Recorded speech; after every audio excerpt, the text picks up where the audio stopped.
Well, sir, it's early evening as our scene opens now, and here in the living room of the small house halfway up in the next block, we find Mr. and Mrs. Victor Gook and Mr. Fletcher Rush. The last named has only just arrived, and he's saying with modest complacence, Yes, I do look nice. This is about as nice as I've ever looked.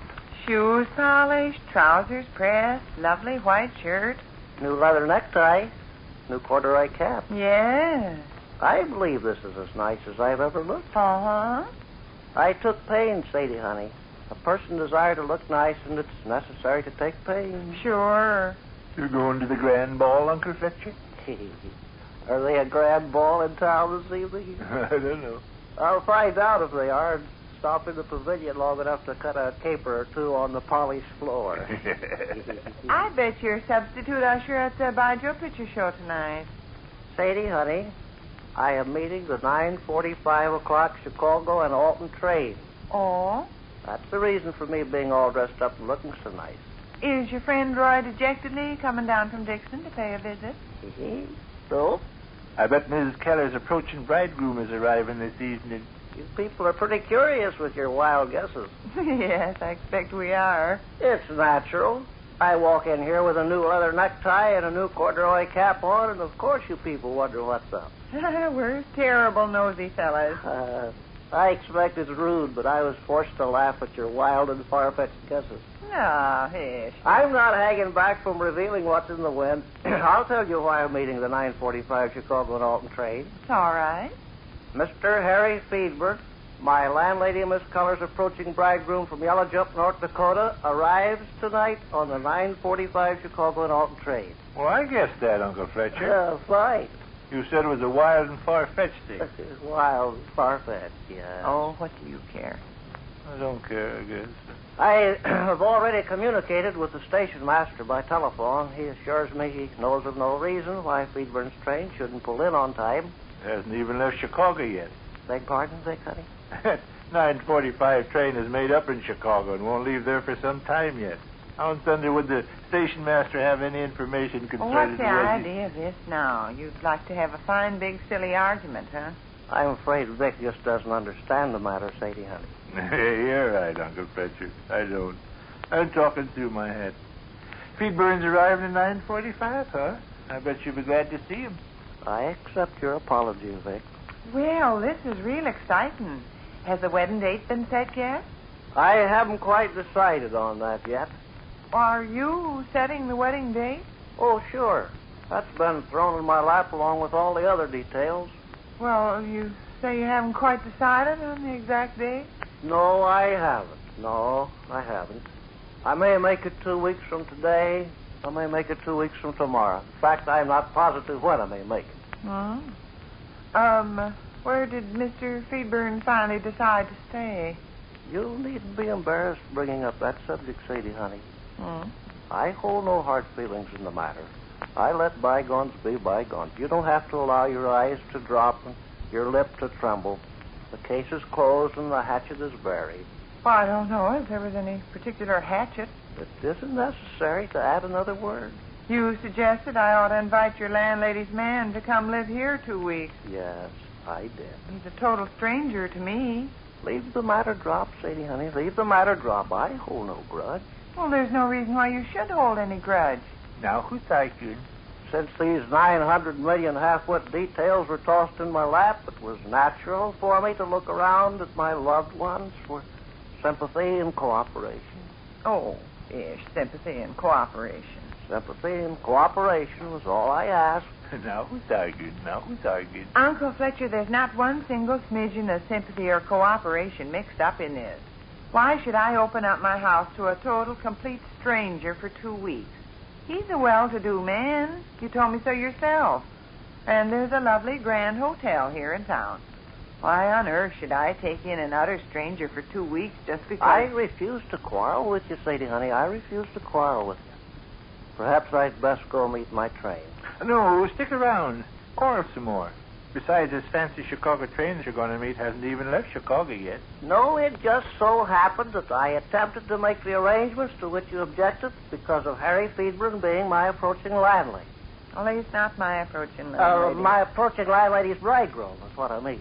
Oh, yes, Uncle Fletcher, we're acting crazy. I hold no grudge. Well, no, of course you don't. Where is Mr. Feedburn going to live during the interim prior to his getting married? He's stopping at the Butler House Hotel. Oh? He will occupy the bridal suite. Really? It was considered fitting and proper that he occupy the bridal suite. Yeah, sure. Well, hey, where's Hank Gutstop? Hank Gutstop. You said Feedburn was going to occupy the bridal suite. Hank Gutstop lives there. That arrangement was made with Hank. Oh? Mr. Feedburn will share the bridal suite with Hank. There's plenty of room. Uh-huh. You see, Vic, honey, Hank Gutstop, as house detective at the hotel there, occupies the bridal suite free.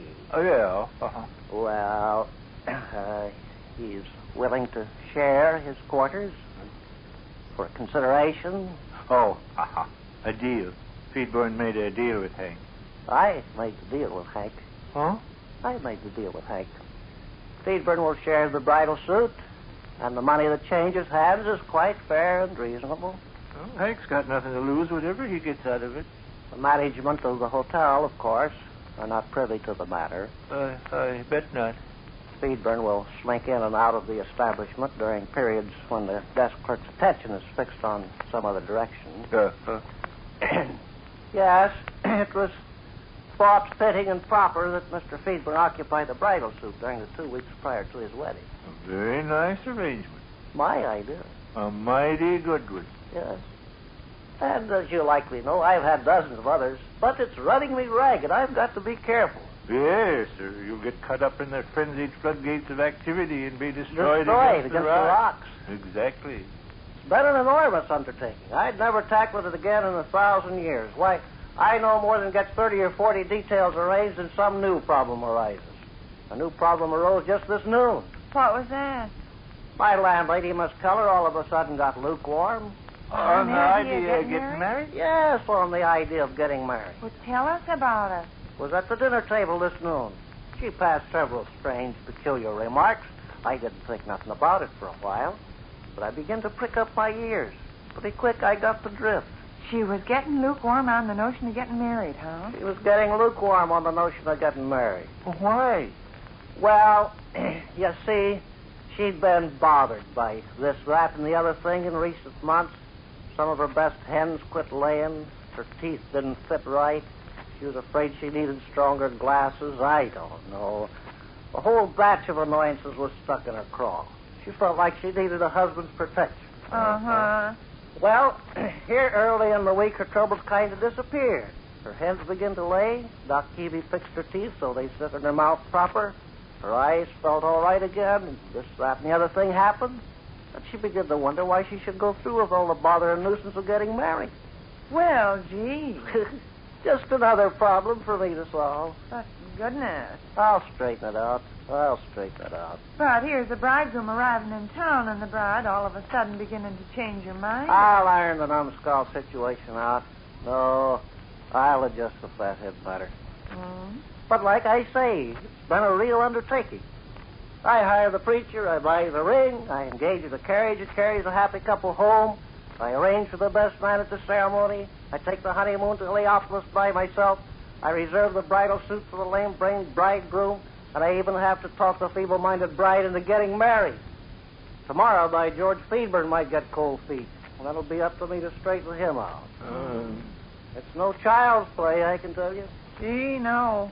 But I plan to stick with her and turn in as neat a job on it as is humanly possible. No, I haven't just decided on a date for the wedding yet. I may make it 2 weeks from today. I may make it 2 weeks from tomorrow. I'll cipher it out. I'll cipher it out. Yeah, sure you will. So you think I look nice, do you? Just grand. Yes, I look pretty nice. Shoes polished, trousers pressed, lovely white shirt. New leather necktie, new corduroy cap. Yes. Yes, I look nice. I believe this is as nice as I've ever looked.